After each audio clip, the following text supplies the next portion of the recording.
Hey there. So, I was trying to figure out how to pick up where we left off, um, and I decided that I would just condense everything that we had left in astronomy into one little video, looking at just some of the major high points that we didn't get a chance to finish up when we started astronomy. So, next, I'll talk about where galaxies. Pretty much, the main idea is that our sun is one of billions of stars in our galaxy. And if we look at this picture, which is kind of like a idea of what we think ours looks like, you can see the arrow pointing to about where we are. Those little spirals, those swirls off the center of the galaxy are called arms, and we live in what's called the Orion galaxy, or excuse me, Orion arm. So each of these little swirls that are coming off have names, and so we are in one called Orion. See where we are in relation to the center. We're quite a ways away from it. So what we just got is actually not a real picture of our galaxy. We don't have any from outside of our galaxy because it is so huge. There's absolutely no way for us to get outside of our galaxy to look at a picture of the whole thing. So everything that we see are just kind of recreations of what we think the galaxy looks like. What we can see is from an inside view. And so that's what we're seeing here in this picture. You can see kind of this thick, dense section of stars, and that's looking at a sideways view of our galaxy, and all the stuff outside of it are things that are outside of our galaxy. So we don't actually have any pictures from outside looking down. Basically, I think about like if you're trapped in a room and you can look all around you, you can look up, you can look down, you can look sideways, and you can get all of those pictures. You can get a sense of what the space is that you live in and what it would look like if you were to leave it and look down at it. And that's how we know what our galaxy actually looks like. And so what we're seeing, like I said, is just parts of it. You can see it's kind of this like haze to it, and it's because there are so many stars packed into that area, and so it has that milky appearance, and that's why we have the name for it being the Milky Way galaxy. So again, we don't really have any real pictures outside of our galaxy looking in.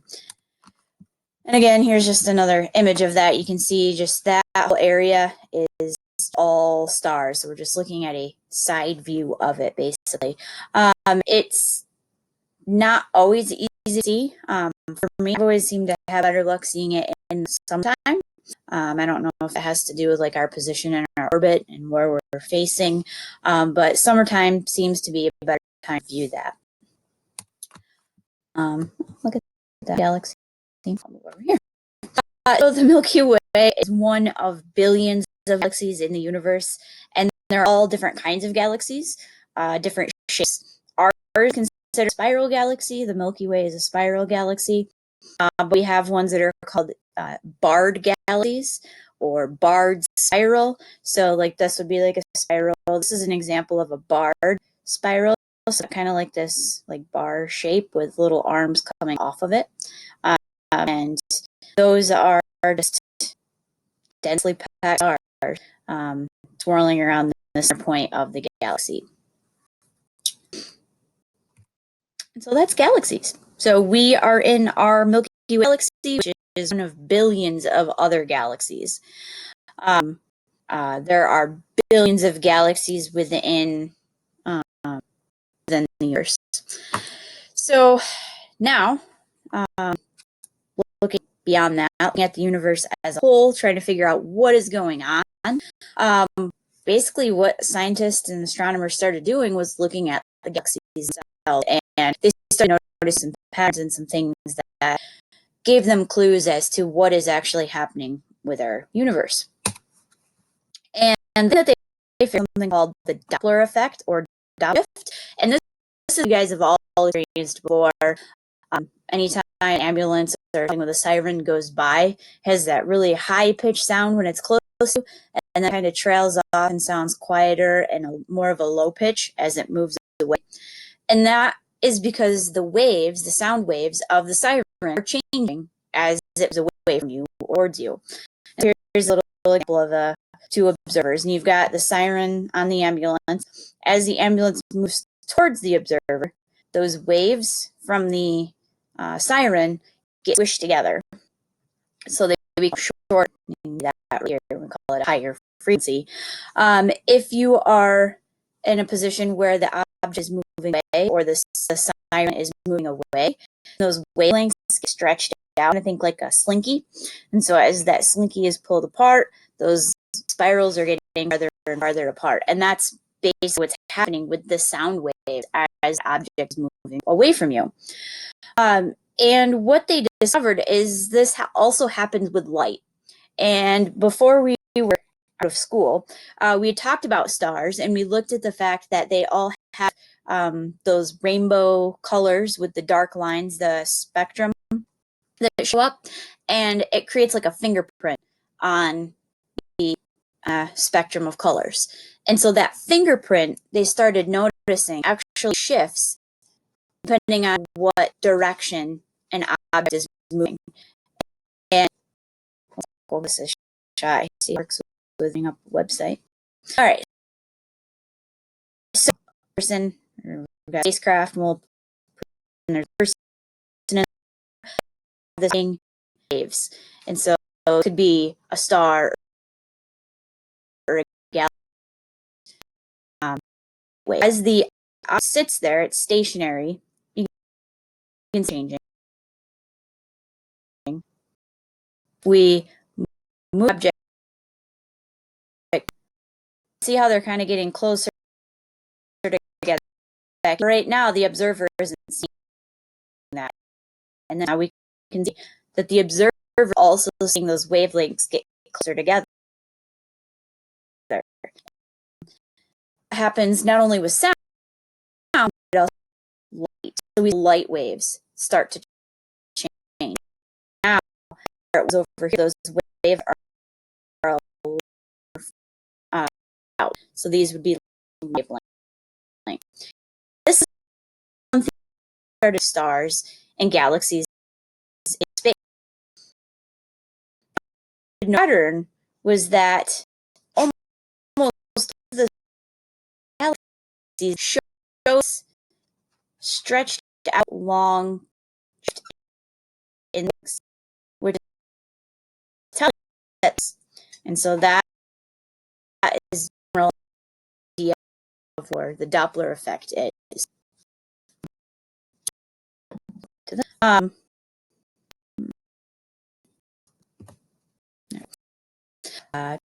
So we talked what I was talking about. We looked at the earlier, and we said that these lines right here is a fingerprint for different elements, so that we could figure out what elements stars are made of and galaxies are made of. And so right here, this one says stationary. This means like what we would see on Earth if something wasn't moving. And so there's our pattern of spectral lines. Well, when we look out in space and we look at these galaxies, what we're seeing is that the lines, you know how this pattern is exactly the same as it's stationary, except the lines, it's almost like we just cut these out right here and then shifted them down a little bit. And this is where the idea of redshift and blue comes in. Redshift means those lines are shifting towards the end of the spectrum, the color spectrum. So wavelengths that we're looking at from these objects moving away are actually shifting the spectral lines. There are some things that show blue shift, usually not a good thing. We don't want something moving towards us, but it can happen, especially if something is in an orbit around something else. So it's going around. If it comes towards us, then we're going to see that blue shift, but then it might change its path and start going away from us again. And so that's where we would see some things that show that blue shift. And so they will compare these spectral lines to the same element on Earth with something that's not moving, and see an idea of the direction. Okay. It's basically the same way like Doppler radar works too. They get an idea of how wavelengths bounce off of the water that's in the atmosphere. It bounces back. The direction that the wavelength or the droplet is moving will affect the wavelength. So if we've got more in the air that's moving from us, we're going to see the wavelength bounce back to us longer. If it's moving towards us, they get shorter. So Doppler shift for wavelength sound. We use Doppler shift for radar. It's all the same concept. All right. Just to be a little this. Myself go away. Who doesn't love a little Big Bang? This sound works. I hear if anybody gets it, I'm going as the doctor. Matthew, I can demonstrate. Great start. Yeah, so the judges can give out the prizes for best costume. The most utilization of a scientific principle. Sheldon, I'm sorry. Prizes. Party is just going to suck. Oh, what is it? You are and oh, Peter Pan. That's so cute. Actually, I'm Peter Pan.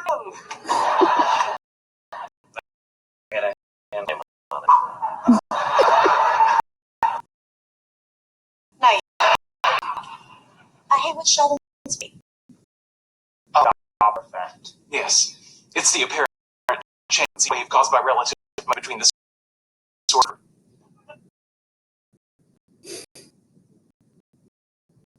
It's the apparent change of a wave caused by relative between the source.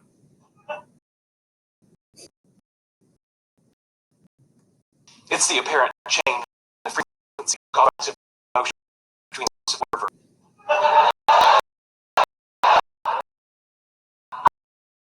Fact. Okay. See? People get it. Hi. Hi. Hello. Who's supposed to be? Me? Meow. Choo-choo train? Close. Meow. Reading?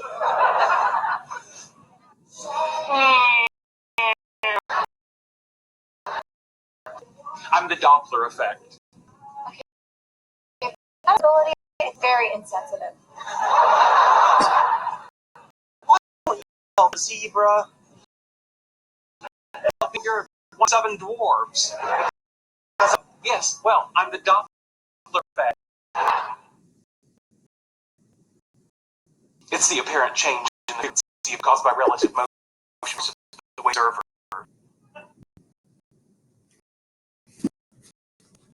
And just so that's the observer, excuse me, the source of the wave, and those are short because close, and as it gets farther away, the lines are wider, farther away. All right, gotta have Big Bang Theory, right? That's why we couldn't cover this and go to our topic. Gotta do the Big Bang Theory. Big Bang Theory. The whole idea of galaxies moving away from us was a huge idea. We started thinking about, well, why are we moving away? And so that's where scientists like Hubble coming up with the idea of the Big Bang. Basically, we're seeing that the observation of galaxies showing redshift is telling us that if we're moving apart, there had to have been something that that caused them to do that. And so their idea was that everything started from this giant explosion of all the material. So everything that exists in our universe was in this densely packed ball that started to expand. And so today we're seeing the effects of that. We're still seeing things that are moving apart and shifting away. And And when we start tracing the direction, they're all moving apart from the central point. So it's not like they're all kind of going off in different ways. Compared to they're all kind of backtrack that motion, they're all coming back into the center point. And like I said, we're still seeing the universe today. And that's what we're looking at with all of these shifts, the galaxies that we observe. So I think that was, yeah. So that is it for astronomy. What you guys are going to work on next is taking a look at either have a couple options, looking at the thing itself and the movement of the objects in universe. That activity you're going to need a balloon and a pin, maybe. I don't necessarily have to have that. It does help. And then measure with whole metric. If you use inches, that's too. And then the other activity that you can choose from is using this concept of these spectral lines and looking at their shift and how that can tell us the direction that they're moving. So this is going to be an activity that I've adapted from a lab I normally do. Part of it I did for you because I just thought it would be a lot easier on circumstances, and you're just looking at the data and going through and analyzing what you see. So you've got two options for this time to kind of wrap it up, and those are on Classroom or on the schedule in the packet that gave you. Pick one. You don't have to do it. If you wanted both, that's fine. Remember, we talked about in the video before about the idea of pass, fail, and merit. You know, doing really well on one activity is great. You want to try both, that's even better. And it's only your overall average and how you do for the remaining fourth quarter. But you do only have to do just one. It is Thursday, April 23rd. So this is the day. So if you're doing it online, either one of them, you need to submit it, turn it in online. If you're doing it at home, you need to make sure that it gets picked up or it gets dropped off to school by Thursday. So don't forget to do that. This is required. This is not optional. Remember, all the stuff we're doing now, you gotta get done. So if you have questions on either of the activities as you're going through and you're not sure to do it, please let me know. I'll definitely contact me.